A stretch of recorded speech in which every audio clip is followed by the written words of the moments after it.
Halo, Assalamualaikum warahmatullahi wabarakatuh. Ketemu lagi dengan saya, Datu Pandan. Seperti biasa, konten YouTube saya tentang batu akik pandan.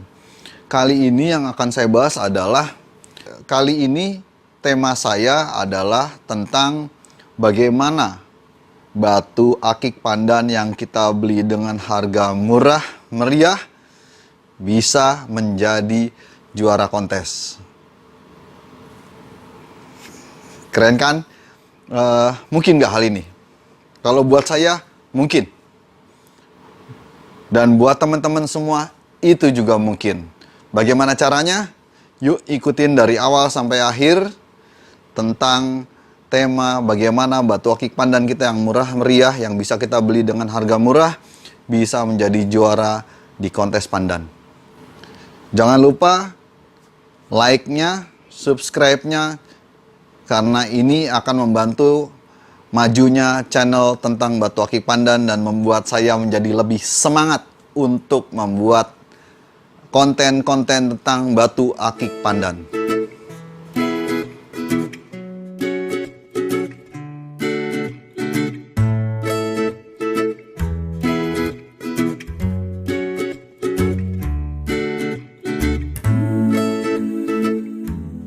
Pembahasan ini berdasarkan pengalaman saya menjadi tukang rawat batu akik pandan, kemudian pernah juga menjadi fighter batu akik pandan, dan pernah juga batu-batu yang saya beli dengan harga tidak terlampau mahal, atau katakanlah dengan harga yang lumayan murah, bisa menjadi batu-batu yang pernah juara di kontes dan terjual dengan harga lumayan mahal. Tujuan pembuatan konten ini adalah agar teman-teman juga bisa termotivasi untuk menyukai pandan, untuk ikut mungkin merawat pandan juga.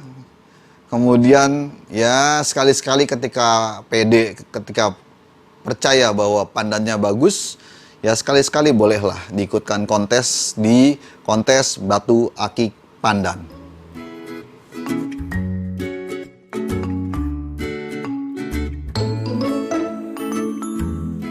Dari kamar tinggal saya di hotel di Swiss Bell, saya bikin konten ini.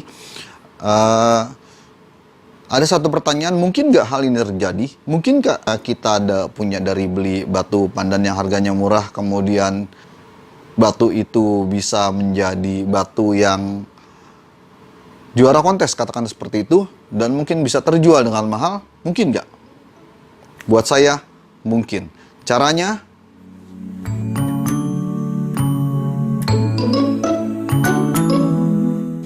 cara pertama, ketika berbicara kontes, maka kita harus paham dulu tuh bagaimana SOP kontes di batu akik pandan.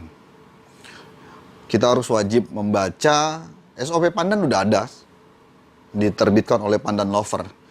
Maka teman-teman di sini wajib membaca, wajib mengerti. Maka teman-teman di sini pertama adalah wajib mempunyai SOP pandan dalam bentuk hard copy. Kemudian setelah punya, jangan cuma punya doang, harus dibaca juga. Dibaca, kemudian harus dimengerti dan dipahami. Kalau misalnya belum paham bagaimana? Ketika belum paham, ya teman-teman tinggal datang aja ke Pahala GameStone, atau ke tempat nongkrongan. Kalau di Depok mungkin di Merdeka, di Tambun ada tempat nongkrongannya juga, kemudian di Tangerang bisa datang ke Pos 1 mungkin. Di situ tempatnya kita berdiskusi tentang batu akik pandan. Di situ tempatnya kita bisa menanyakan pada senior-senior yang ada di situ, pada teman-teman yang lebih dahulu mengenal batu akik pandan, pada fighter-fighter yang sudah lebih dahulu ikut lomba batu akik pandan, pada juri batu akik pandan, bagaimana sebenarnya kriteria batu akik pandan yang baik. Ada banyak memang, dulu aja ada sekitar 90 kelas, belum yang belakangan mungkin ada perkembangan kelas-kelas baru. Tapi pelan-pelan kita bisa belajarnya. Bagaimana sisik yang baik di batu akik pandan. Bagaimana sisik yang baik menurut kontes di batu akik pandan, bagaimana tentang warna di pandan merah, di pandan orange, atau di pandan yang lainnya. Bagaimana tentang kristalisasi batu akik pandan. Bagaimana tentang iketan mempengaruhi kontes di batu akik pandan. Itu dipelajarin semua. Dimengerti semua, dibaca. Untuk teman-teman tertentu mungkin bisa, kalau yang senangnya mengambil spesifikasi di bidang tertentu untuk langkah awalnya. Misal, untuk yang senangnya di batu unik, ya fokus aja di unik dulu. Main di sisik unik, main di pandan unik. Kemudian lama-lama setelah ikut kontes, nanti juga akan mempelajari tuh. Ketika kontes kan juga nongkrong bareng, duduk bareng, ngopi bareng. Nah, ketika ngopi bareng, duduk bareng, ya tinggal ngobrol. Terjadi transfer ilmu. Kita tanya, jangan malu bertanya. Malu bertanya, sesat di jalan. Kita belajar dari teman-teman yang memang telah dahulu mengenal tentang batu akik pandan.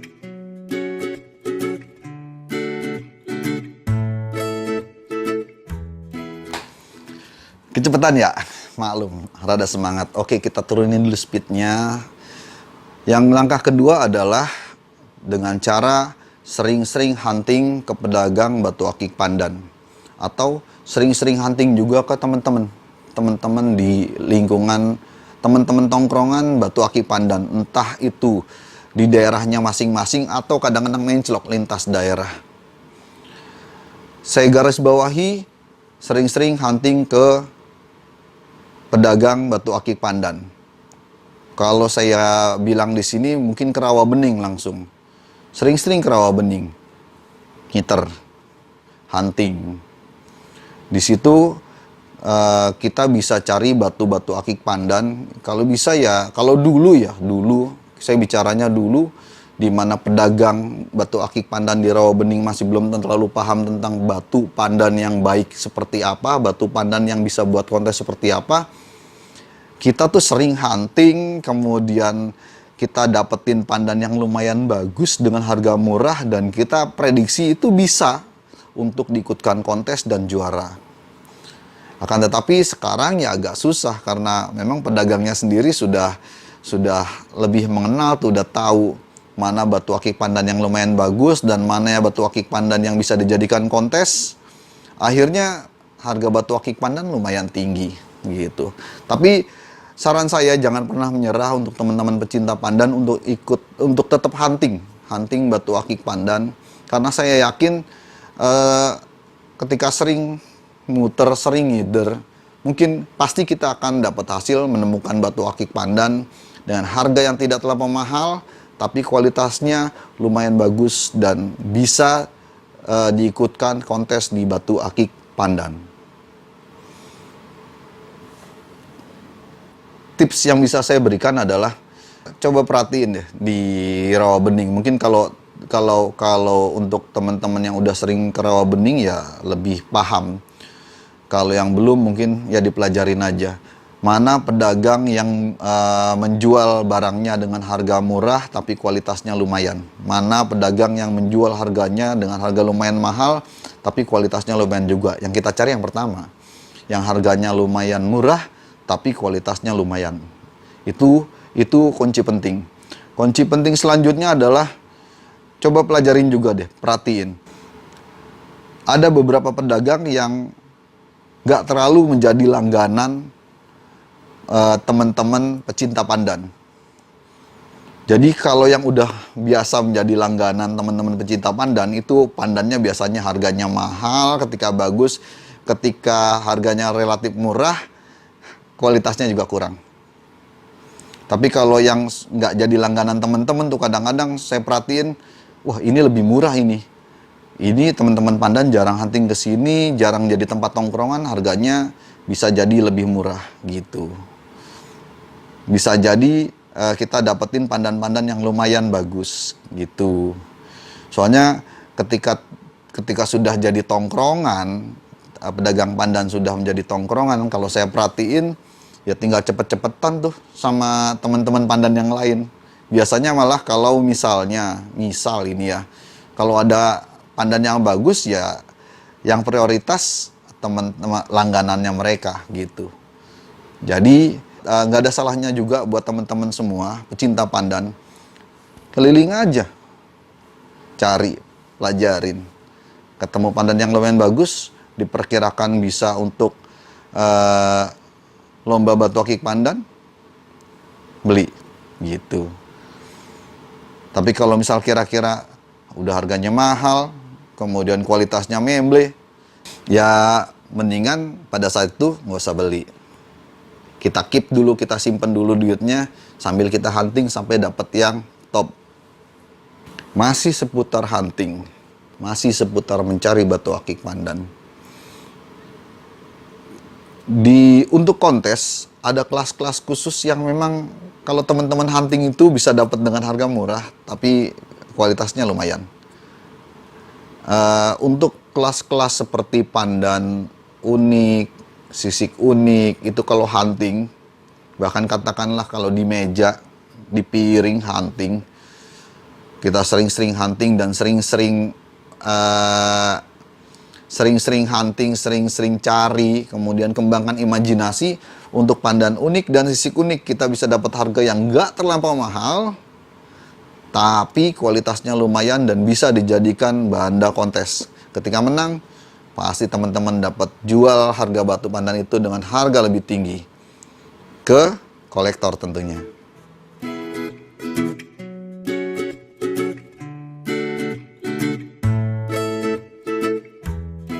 Yang ketiga masih terkait dengan hunting. Ketika kita dapat batu pandan yang kita perkirakan bagus, kita perkirakan bisa menjadi juara, bisa diikutkan kontes dan cukup baik untuk menjadi juara. Hal lain yang bisa kita lakukan dan harus kita lakukan adalah merepair, memperbaiki, merubah bentuk, kemudian memperindah batu akik pandan yang kita beli dengan harga lumayan murah untuk menjadi batu pandan yang kualitasnya bagus dan layak untuk diikutkan di kontes. Mengapa demikian? Karena biasanya batu-batu akik pandan yang kita beli di Rawabening, entah itu satuan maupun kodian, itu kadang-kadang kita bisa dapat yang bagus, yang layak untuk diikutkan kontes, tapi biasanya problemnya ada satu, gosokannya. Gosokannya kadang-kadang mencong kiri, mencong kanan, dari sini ke sini juga kadang-kadang mencong. Tapi kalau di repair atau kalau digosok ulang biasanya menjadi suatu hal yang bagus banget. Itu nggak sekali dua kali saya dapetin seperti itu. Atau untuk beberapa pemain yang sudah biasa, kadang-kadang ketika membeli nih, ini kelihatan sisiknya kurang bagus nih, ketika dalam bentuk lostunnya. Ketika kurang bagus, itu kalau teman-teman yang pengalaman, dia lihat sisiknya, wah ini agak terbuka sedikit. Sisiknya templang aja begitu, langsung. Caranya, beli aja, kita perkirakan bagus dengan harga murah biasanya batu-batu seperti itu, kita beli, oke. Setelah kita beli, kita bawa ke tukang gosok, bawa ke Bang Jovan, dia paham banget tuh untuk soal-soal tentang sisik templang. Itu kita repair. Kalau seandainya sisiknya seperti ini sudutnya, oke. Ini sudutnya oke ya. Tapi ketika begini sudutnya nggak oke. Nah, ketika seperti ini kita beres ini, di repair biar sisiknya jatuhnya begini. Itu namanya merubah kepala kalau istilahnya teman-teman di tukang gosok. Rubah bentuk kepalanya, rubah sudut kepalanya biar sisiknya membentuk sudut yang sama. Biar sisiknya menjadi lebih sempurna. Tapi memang ketika berbicara merubah kepala di batu akik pandan, maka batu akik pandan yang kita punyai biasanya akan dikalahkan tuh dari segi dimensinya. Pasti dimensinya menjadi lebih mengecil. Tapi tidak apa-apa, nggak masalah. Kecil tapi cabai rawit, kecil tapi menggigit, kecil tapi bisa diperkirakan menjadi juara kontes, harganya pasti lebih mahal, pasti lebih dihargai dibandingkan batu yang besar tapi dalam keadaan sisiknya templang. Yang bisa kita lakukan lagi terkait dengan repair batu adalah melakukan poles ulang. Beberapa batu yang biasanya kita beli dari pedagang-pedagang di Rawabening biasanya polesannya pun nggak oke. Karena memang bisa dipahami ketika proses produksi di tempat produksinya itu dilakukan dengan cara massal. Seperti pabrik dibuat dalam jumlah banyak, maka dari itu dengan harga juga yang nggak terlampau mahal, ongkosnya, ongkos gosok, ongkos poles, ini menyebabkan polesnya pun saya rasa nggak akan sebagus, nggak akan terlalu bagus, nggak akan terlalu perfect. Nah, ketika kita repair, ketika kita lihat batu itu lumayan bagus, harganya murah, gosokannya kurang bagus, beli. Kita beli, kemudian kita tinggal repair, tinggal kita poles. Masih terkait dengan repair batu. Selesai kita membeli batu, dapat batunya dan kita perkirakan oke. Jika di repair, kadang-kadang ada proses repair yang seperti ini. Kita lihat nih batunya, oh anggurnya banyak ternyata. Ini sisiknya lumayan bagus nih. Tapi ketika anggurnya banyak, jadinya untuk dikonteskan juga sulit untuk menang. Apalagi di kelas kapas, oli, semu oli. Nah, kecuali kalau memang mau dibuat rawatan ya. Anggurnya banyak is oke. Tapi ketika mau buat lomba di kelas-kelas yang saya sebutkan tadi, ketika anggurnya banyak, itu nggak oke. Kalau kita dapatnya harganya murah, batu itu nggak terlalu mahal, beli. Tinggal kita pepet tuh, pepet sisik, sisiknya dipepet, kita dapat sisiknya itu anggurnya minim sekali, sampai anggurnya minim sekali, kemudian itu bisa membantu batu tersebut untuk ikut di kelas-kelas yang telah saya sebutkan, kapas, semu oli, kemudian kelas nanas. Nah, itu dengan kita repair, maka mungkin batu yang kita beli tidak terlampau mahal, bisa menjadi batu yang oke banget, sesuai SOP, dan cukup layak untuk dilombakan di lomba batu akik pandan.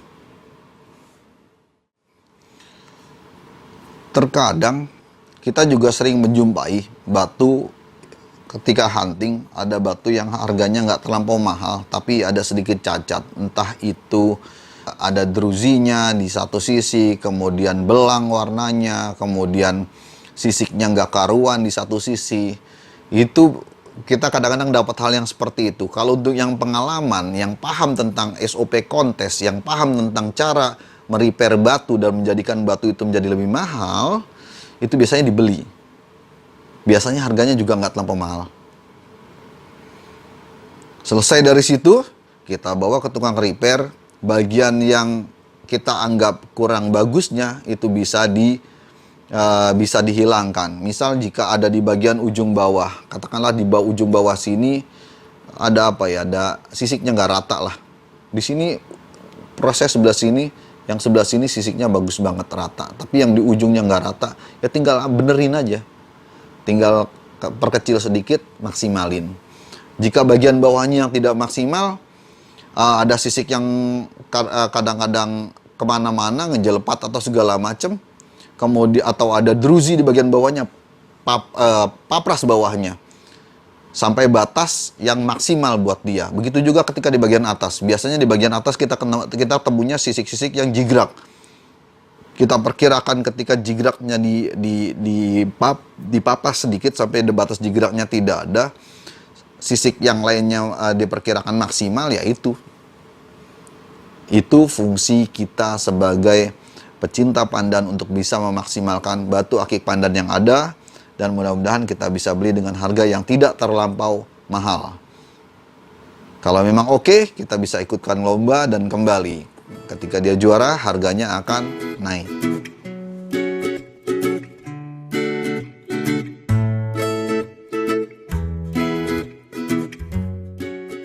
Proses keempat yang bisa kita lakukan untuk memaksimalkan batu akik pandan kita yang kita beli dengan harga murah, dengan harga yang tidak terlampau mahal, kemudian kita jadikan batu yang bisa menjadi batu juara untuk kontes dengan cara merawat batu akik pandan yang kita beli dengan harga murah tersebut.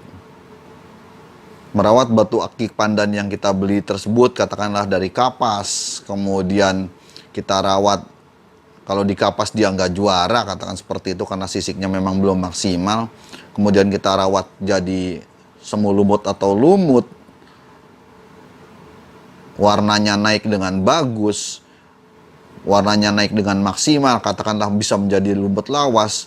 Dan yang dinilai warnanya gitu. Warnanya maksimal, sisiknya kurang-kurang sedikit, ya mungkin bisa jadi juara dengan harga. Bisa menjadi juara di kontes di kelas lumut ataupun lumut lawas, mungkin juga di semu lumut. Proses yang lainnya adalah bisa jadi kita maksimalkan tuh batu akik pandan kita yang mungkin sisiknya kurang oke, tapi kristalnya lumayan oke.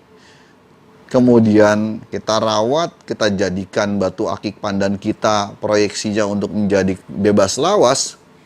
Maka ketika sisiknya lumayan hancur, karena kristalnya oke, ya itu kita dapat batu akik pandan dengan harga lumayan murah, tapi ketika dirawat bisa main tuh di bebas lawas. Bisa menang tuh di bebas lawas. Ketika menang di bebas lawas, ya harganya pasti naik gitu. Tergantung sekarang bagaimana cara pandai-pandainya kita merawat batu akik pandan kita yang kita punyai.